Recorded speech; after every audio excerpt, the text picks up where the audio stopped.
আমাদের কাছে প্রায়ই কোয়েরি আসতো যে আমরা ফল সিলিং করি কিনা, তাই আজকে এই ভিডিওটা আমরা দেখাচ্ছি। আমরা যেহেতু পুরো ঘরের ইন্টেরিয়রের কাজটাই নিয়ে নিই, তাই আলাদা করে ফল সিলিংয়ের ভিডিওটা আর করা হয় না। আজকে যেহেতু ভিডিওটা করছি তাই তোমাদেরকে ফল সিলিংয়ের ব্যাপারে বলছি। ফল সিলিং তোমরা যার থেকেই করাবে ওকে জিজ্ঞেস করে নিও বোর্ডটা যেন 12 এর হয়, কারণ পয়সা বাঁচানোর জন্য 11.5 এর বোর্ডও কিন্তু ইউজ করা হয়। আমরা কোয়ালিটি নিয়ে খুবই কনসিয়াস, তাই আমাদের প্রতিটা কাজই একদম ট্রান্সপারেন্সি সহকারে করা হয়।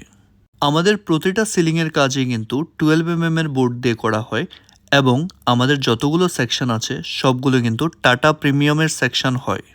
তাই আবারও বলে রাখছি, আমাদের প্রাইস কিন্তু অন্যদের প্রাইসের সাথে যদি মেলাতে যাও তবে মার্কেট থেকে একটু বেশি পাবে, তবে সেই অনুযায়ী কিন্তু কোয়ালিটি যদি দেখতে যাও তবে কিন্তু সেই প্রাইসটা কিছুই না।